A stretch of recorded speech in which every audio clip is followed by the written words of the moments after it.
Hi everyone, this is Julie with You to Be Healthy, coming to you today with some more health tips. And today I want to ask you a question.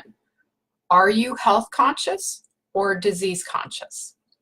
So basically I'm asking is, what do you focus on? Are you focusing on health or are you focusing on disease? You see, what you focus your thoughts on is what comes about. And so if you want health, you focus on health. What builds health, the steps you need to take to achieve health, those type of things. If you are worried about a disease like, say, getting cancer or arthritis or maybe developing Alzheimer's, etc., your thoughts manifest, quote, dis-ease or unease in the body. So your thoughts actually direct your body and its functions and processes. Your brain processes these thoughts and transfers that energy and that desire of what you are thinking about into real physical reactions. Don't believe me? Don't believe how your thoughts, what you think about, can control how you feel physically and how your body actually works? Well, let's think of a couple examples. Let's remember back to maybe two very different scenarios that most of us have probably experienced in our lives. Do you remember when you first fell in love? I mean, that really deep love. Remember how happy you felt and how light you were on your feet and how the world just seemed brighter. The sky was bluer, the grass was greener, you heard birds singing, and everything just, quote, felt wonderful. Well, now remember a time when you were really, really angry at someone. I mean, you were just so angry at them, you just wanted to clobber them over the head, right? You were tense, you were sour, you were dark.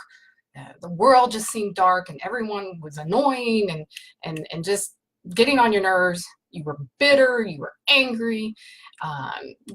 Maybe you even had an upset stomach or maybe tightness in the chest, or maybe you were even constipated. Those type of things, and food just didn't taste good, right? So you remember those situations? And in either situation, do you think your thoughts had anything to do with how your body felt and functioned?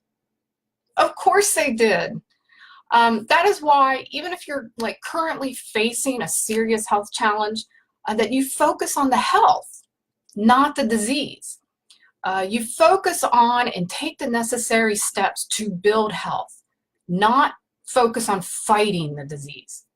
So whatever you do, don't focus on what you don't want. If you keep focusing on the disease, it's just going to keep manifesting disease. You must focus on what you do want, which is health. In that way, it helps to prevent what you don't want from materializing. And it helps overcome what has already taken place. You can overcome disease with health, but you cannot do that if you're only focusing on the disease. You must focus on the health and the necessary steps to take to achieve health. Does that make sense? So, and don't just take my word for it, do some research. There are many studies out there proving this fact, that what we think about comes about, and how it affects our bodies and how it fights disease and stays healthy and builds health. The body has an amazing ability to heal itself. It's just totally baffling, even to the highest scientists out there. If you give it what it needs, and part of what it needs is you're directing your thoughts on what you want it to focus on, because it's very literal. What you focus on, it's going to take that as literal. But in addition to all the scientific studies out there and papers written, there are actually people who live by this principle.